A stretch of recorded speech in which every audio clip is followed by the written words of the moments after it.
Prayer warriors ministry இன்றைய வாக்குத்தத்தம். திருப்பாடல்கள் அதிகாரம் 56, இறைவார்த்தை 3. அச்சம் என்னை ஆட்கொள்ளும் நாளில் உம்மையே நான் நம்பியிருப்பேன். அன்பார்ந்தவர்களே, இன்றைக்கு பலதரப்பட்ட அச்சத்தால் நாம் கலக்கத்தோடு இருக்கின்றோம். நிறைய பயங்கள் நம்மை ஆட்கொண்டு இருக்கின்றது. நாளைய விடையில் எனக்கு எப்படி இருக்கும், அல்லது அடுத்த வாரம், அல்லது நாளை மறுநாள் இந்த தேவைக்காக நான் என்ன செய்வேன் என்று பல அச்சங்கள் நம்மிடத்தில் இருக்கின்றது. சத்ருவின் போராட்டம், அதன் நிமித்தமும் நாம் அச்சப்படுகின்றோம்.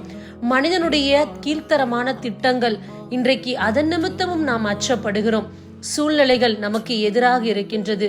நோய் நொடிகள், இதை பார்த்தும் நாம் பயப்படுகின்றோம், அச்சப்படுகின்றோம். பிரியமானவர்களே, அச்சம் நம்மை ஆட்கொள்ளும் கூடிய நாட்களில் நாம் ஆண்டவரிடத்தில் நம்பிக்கையாயிருப்போம். மனிதரை நம்பி எந்த விதத்திலும் நமக்கு பயனில்லை. மனிதனுடைய முகங்கள் ஒவ்வொரு நாளும் மாறிக்கொண்டிருக்கும். ஆனால் நம்மை படைத்தவரின் முகமோ ஒரே போலத்தான் இருக்கும். கருவில் கண்டவர் இன்றைக்கும் நம்மை அப்படியே பார்க்கின்றார்.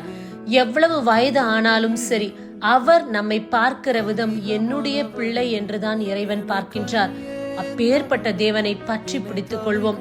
இந்த நாளில் எல்லா அச்சத்தையும் இறை சமூகத்தில் வைத்து விடுவோம். தேவனே நம்மை வழிநடத்துவார். ஆமேன். God bless you. போதுமானவரே, என் தேவையிலும் அதிகமானவரே, என்னை கையேந்த விடல, என்னை தலை குனியவும் விடல, என்னை கையேந்த விடல, என்னை தலை குனியவும் விடல. உம்மை நம்பி வாழ்பவர்க்கு ஏமாற்றமில்லை, ஏமாந்து போவதற்கும் நீர் விடுவதில்லை.